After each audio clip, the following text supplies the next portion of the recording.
Happy New Year, everybody. It's January 2nd, 2025. Can you believe that? I can't.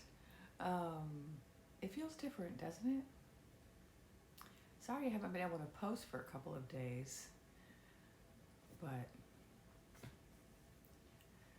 I wanted to, I talked to my guides today, and I was getting some new information that I wanted to share. And I'm a storyteller, so I tell stories based on my intuition, based on what my spirit guides share with me. And so of course I was asking them today the questions that we've all been asking and we all keep asking over and over again.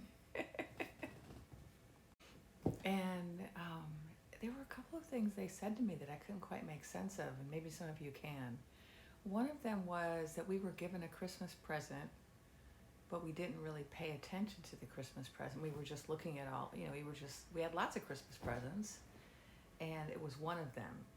And we didn't really pay enough attention to this one Christmas present we got. I don't know what that is. I was trying to remember.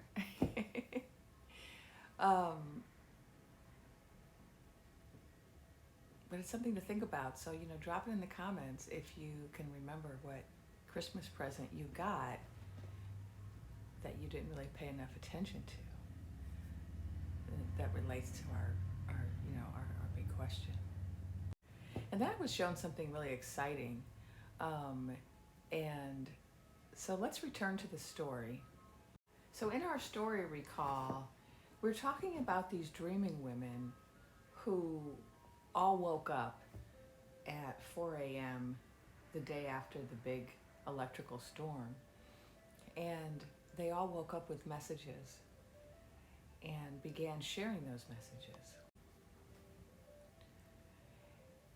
And one of the, there were a number of different types of messages that they were sharing. Everyone, different types of dreaming women share different types of things.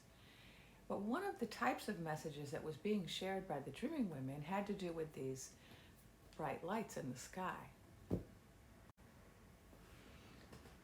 And what some of the dreaming women, like Ethical the Mystic, said was that there was a big event coming. There were visitors coming, and that these visitors were going to be visiting every realm, not just certain realms, but all realms. And these star beings would be coming and visiting. And so after that was shared in early November, shortly after the big electrical storm, then as time went on, people started to see more and more of these bright, interesting lights in the sky. And people had different theories about them. Some of them thought, it's the realm sending out their own official messengers in a new form, a new fancy, new futuristic mechanical form. And other people thought, oh no, we're being invaded. War of the Worlds. They were watching too many movies. And then other people were really excited and were like, beam me up, Scotty, please beam me up, get me out of here. And other people were just kind of quietly observing and waiting to find out what this all means. And so I was shown recently a new chapter in the story. And the new chapter in the story, some of those lights in the sky landed, and they were quite large when they landed. But they landed in remote areas all over the planet, in many, many realms. But they found places to land which were inaccessible by other vehicles. And they did this, they said, because of the warlike nature of humanity. And they didn't want to unsettle or alarm or inspire any bad behavior.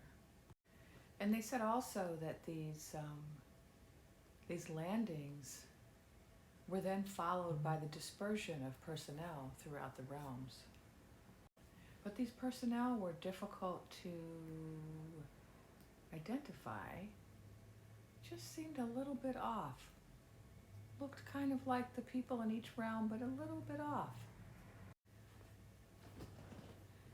So this is one part of the story. In another part of the story, we are finding out that there are all of these things going on behind the scenes. It's like Santa's workshop. All of these people are tinkering away, tinkering away, tinkering away, and they're very, very quietly tinkering away. And when we ask them questions, they're just like furtively looking down.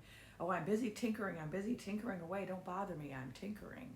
And I was shown this behind the scenes Santa's workshop because they wanted us to be aware that, sometimes Santa's elves have to work for a really long time to make the toys that they're going to give to the children.